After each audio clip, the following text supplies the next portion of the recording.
A'udhu billahi minashaitani rajim. Bismillahirrahmanirrahim. Siku ya leo napenda kutoa elimu juu ya uvumba. Uvumba, kwanza napenda kuchambua uvumba halisi ni nini. Maana ya neno uvumba. Uvumba ni mchanganyiko wa miti, maganda na mimea yenye harufu nzuri.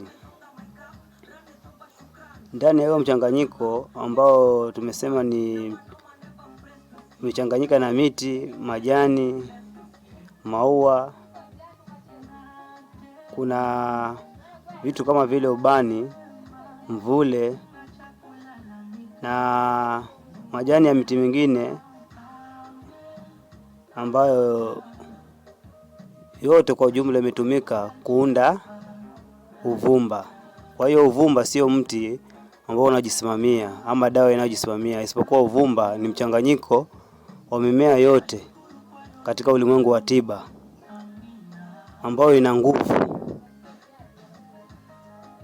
ndio imetengenezwa kwa pamoja ikaunda neno uvumba.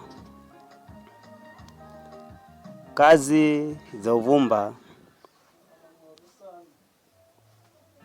ni kama vile kufukuza mabaya, kuita mazuri, kuponya magonjwa ya kichawi, kuvuta fedha na kutumika pia katika wakati wa maombi. Sasa ni jinsi gani unaweza kutumia uvumba kwa ajili ya kufanya kile unakusudia kufanya? Labda unataka kutoa magonjwa ya kichawi, unataka kuleta bahati ya fedha, unataka kusafisha nyumba yako ama nyota yako tokane na uchawi wa kipepo ama uchawi wa kijini. Ukipata uvumba unatakiwa kuutumia kwa njia ya kufusha. Yaani namaanisha uvumba ili ufanye kazi kwa wepesi unahitajika uwe unatoa moshi. Hapo ndipo utakuwa unanuia chenye ulikuwa unahitaji. Alafu kwa uwezo wa Mwenyezi Mungu, maana yeye ndio mwingi wa rehema, anayeponya na yeye anafanya mambo yote makuu kupitia kwa uvumba, basi matakwa yako yatatimia. Kwa hiyo unatakana kuchoma.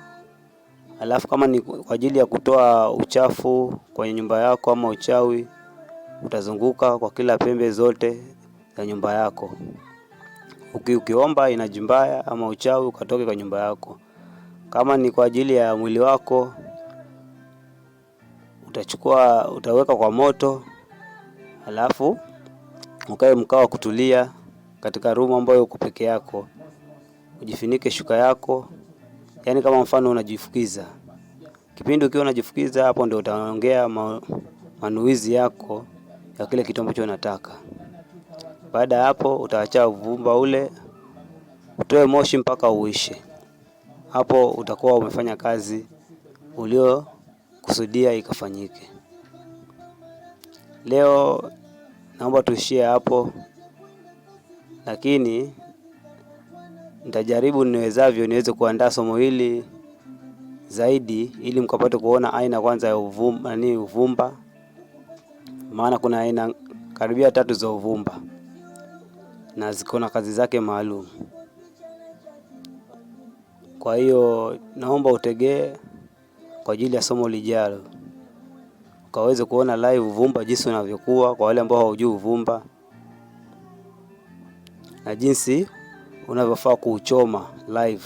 Juu hapa ni audio, lakini najaribu kuandaa video ambayo itaonyesha wazi jinsi utakavyokuwa unauchoma, aina huo ya uvumba, rangi yake. Ndio posa kama unahitaji ukifika mahali kuulizia uvumba utakuwa na uhakika, kwa kuwa utakuwa